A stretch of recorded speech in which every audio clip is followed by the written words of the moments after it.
नमस्कार। News buzz के आज के इस अंक में आप सभी का स्वागत है। आज हम बात करने जा रहे हैं डीलिमिटेशन कमीशन की एक बार फिर से।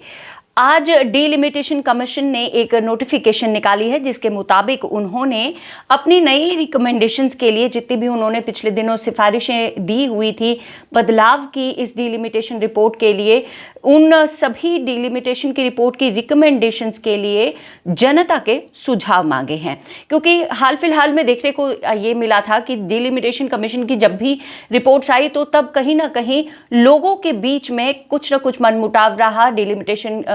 कमीशन के साथ में, क्योंकि लोगों का ये मानना था कि जिस तरह के रिपोर्ट वो बना रहे हैं, जिस तरह के संभाग वो बनाए जा रहे हैं, जिस तरह के उनके द्वारा क्षेत्र जोड़े जा रहे हैं, एक जगह को दूसरी जगह के साथ जोड़ा जा रहा है, एक संभाग को दूसरे संभाग के साथ जोड़ा जा रहा है, और इस पूरी कवायद में जितनी भी हमारी डिस्ट्रिक्ट्स हैं उन डिस्ट्रिक्ट्स में कहीं ना कहीं जुरिस्डिक्शन फेरबदल हो रहे थे। और इन जुरिस्डिक्शन के फेरबदल को देखते हुए लोगों के बीच में काफ़ी ज़्यादा आशंकाएं पैदा हो रही थी और लोग कहीं ना कहीं इन सभी रिकमेंडेशंस को किसी न किसी स्तर पर डायरेक्टली इनडायरेक्टली इसे खारिज करते आ रहे थे। तो इसी को देखते हुए डीलिमिटेशन कमीशन ने एक बार फिर से जनता का दरबार बुलाया है और इस बार उन्होंने रिकमेंडेशंस और सुझाव जितनी भी हैं वो सब के सब जनता से सीधे तौर पर मांगे हैं। और उन्होंने ये कहा है कि इस समय अगर आप अपने सुझाव हमें देना चाहते हैं इन जुरिस्डिक्शन के फेरबदल के लिए और टोपोग्राफिकल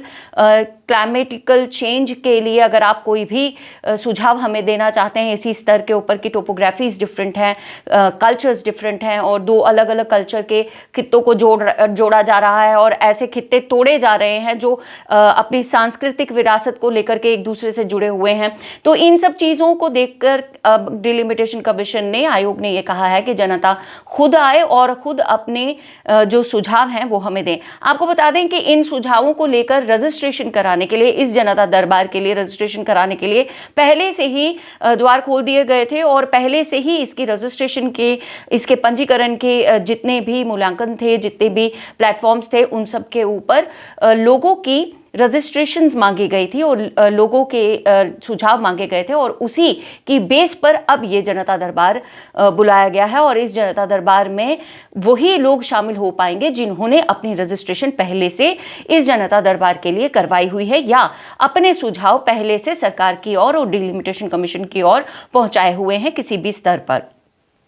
अब आपको बता दें कि जम्मू और कश्मीर में 2 दिन के लिए इस तरह का जो जनरल पब्लिक मीट है ये होने वाली है और ये जनरल पब्लिक मीट जो है ये 4 तारीख और 5 तारीख को होनी है और 4 अप्रैल और 5 अप्रैल 2 दिन तक ये मीट जो है ये चलेगी और दोनों संभागों में होगी। 4 तारीख को ये जम्मू में होगी और 5 तारीख को ये कश्मीर में होगी। अब इस तरह से पूरी प्रोसेस को चैनलाइज करने के लिए ये किया गया है कि डिस्ट्रिक्ट जितने भी हैं डिस्ट्रिक्ट वाइज इस मीट को रखा गया है और 4 तारीख को सुबह 10 बजे से लेकर 12 बजे के 2 घंटे जो हैं ये दिए गए हैं कठुआ, उधमपुर, डोडा, रामबन, किश्तवाड़, राजौरी और पुंछ को। और इसके साथ 12:30 से यानी 12:30 से लेकर 2:30 तक 12:30 से 2:30 बजे तक का जो समय है ये दिया गया है रियासी, सांबा और जम्मू के खित्तों को। अब ये जितने भी एरियाज हैं इनकी 2 शिफ्ट्स में बात होगी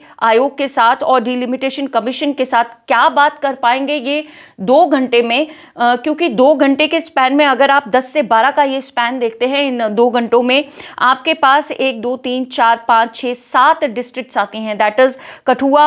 कठुआ, उधमपुर, रामबन, किश्तवाड़, राजौरी और पुंछ। तो ये जो डिस्ट्रिक्ट्स हैं ये अपनी अपनी रिप्रेजेंटेशन 2 घंटे के अंदर किस तरह से पूरी कर पाएंगे, अब ये देखने वाली बात होगी। और आयोग इनका ये समय जो है, इनकी ये जो अवधि है इसे आगे एक्सटेंड कर पाएगा या नहीं कर पाएगा, या इन्हीं 2 घंटों में ये सीमित रह जाएगी और सीमितता में ही सुझाव सामने आएंगे। अब इसी तरह से अगर आप देखें तो 12:30 से लेकर 2:30 बजे तक का समय जो है 3 डिस्ट्रिक्ट्स को दिया गया है, रियासी, सांबा और उसके बाद जम्मू। और अब जम्मू से जुड़े हुए, रियासी से जुड़े हुए, सांबा से जुड़े हुए कई ऐसे एरियाज हैं जहां पर काफ़ी राजनीतिक दलों को और उनके साथ साथ जुड़े हुए जितने भी हमारे पंच सरपंच हैं उन सब तक से लेकर जितनी भी जनता इन सभी इलाकों में है, उन सबको कहीं ना कहीं आयोग से कुछ ऐसी उम्मीदें हैं कि जम्मू के लिए सीटों में जब इजाफा हुआ है तो जम्मू का हर एक एरिया जो है उसमें कवर हो पाए। तो अब ये देखने वाली बात होगी कि किस तरह की जस्टिफिकेशन जो है वो डिलिमिटेशन कमीशन दे पाएगा इन सभी डिस्ट्रिक्ट्स के साथ 2-2 घंटे की बातचीत के बाद। इसी तरह अगर आप 5 तारीख को देखें तो ये श्रीनगर में भी 10 से 12 का एक शिफ्ट लगेगा और उसके बाद 12:30 से लेकर 2:30 बजे तक का दूसरा शिफ्ट लगेगा। और पहली शिफ्ट में सुबह 10 से 12 तक की शिफ्ट जो है उसमें श्रीनगर, बड़गाम, अनंतनाग, कुलगाम, पुलवामा और शोपियां ये डिस्ट्रिक्ट्स बात कर पाएंगी। और उसके बाद 12:30 से लेकर 2:30 बजे का जो अवधि होगी उसमें गांदरबल, बांडीपोरा, किश्तवाड़ और बारामूला की डिस्ट्रिक्ट्स जो हैं ये अपनी बात रख पाएंगी। अब इस पूरी कवायद में ये 2 पब्लिक सिटिंग्स हैं, पब्लिक मीट्स हैं। ये पब्लिक मीट्स जम्मू में कन्वेंशन सेंटर जो हमारा कैनाल रोड पर है वहाँ पर की जाएगी, क्योंकि बहुत बड़ा हॉल है और कोविड के प्रोटोकॉल्स को भी ध्यान में रखना है, तो उस हिसाब से कन्वेंशन सेंटर में इस पब्लिक मीट को बुलाया गया है। और उसके बाद श्रीनगर की अगर आप बात करें तो SKICC का जो वहाँ का सभागार है वहाँ पर इस पूरी मीट को लिया जाएगा। अब इसमें एक बहुत इम्पॉर्टेंट बात जो ये आती है ध्यान में रखने वाली, वो ये है कि इसमें ये लिखा गया है those who have submitted this subjections और suggestions or objections and are desirous to present their matters। अब ये डिजायरस टू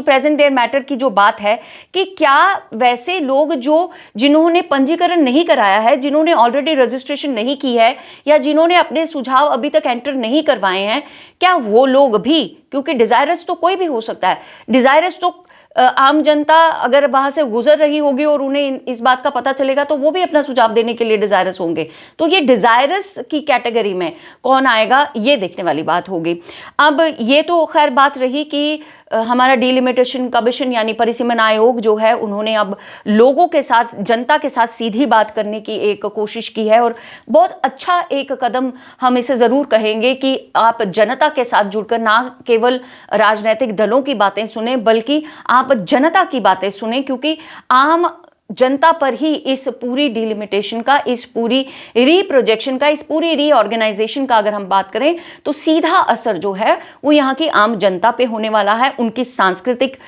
धरोहरों पर होने वाला है और उनके जो मेंटल एटीट्यूड्स हैं, एक दूसरे की बॉन्डिंग्स हैं, उनके ऊपर होने वाला है। तो डेवलपमेंट जितनी होगी वो भी आम जनता के लिए होगी। तो जब आप जुरिस्डिक्शन चेंज करने की बात करते हैं तो उसमें कई ऐसी सीमाएं आपस में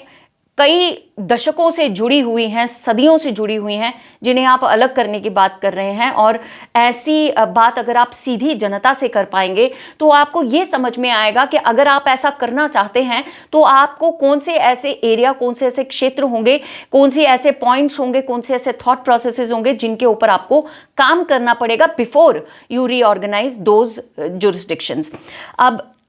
परिसीमन आयोग की इस बात को एक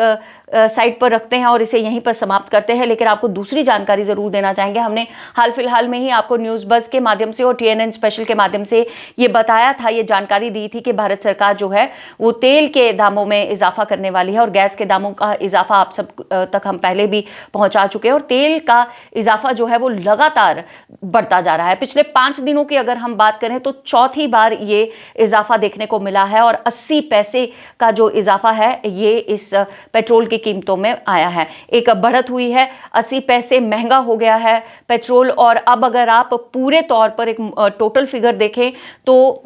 3 रुपये 15 पैसे पर लीटर जो है इजाफा हुआ है पेट्रोल की कीमतों में। तो 3 रुपये जो हैं ये 1 लीटर के ऊपर आपको ज़्यादा देने पड़ेंगे पेट्रोल के लिए जब भी आप अपनी गाड़ी में पेट्रोल डलवाएंगे। तो इस तरह की नई जानकारियां और इस तरह की ज़रूरी जानकारियां जिनका सीधा असर आप सबके जीवन पर पड़ता है, हम सबके जीवन पर पड़ता है, इन सब खबरों के साथ हम बने रहेंगे न्यूज़ बज़ में। आप बने रहिए हमारे साथ, देखते रहिए the news now. News buzz के अगले अंक में आपसे फिर करेंगे मुलाकात। कमल और बिंदिया को दीजिए तब तक के लिए इजाज़त। नमस्कार। Take good care of yourself. जय हिंद।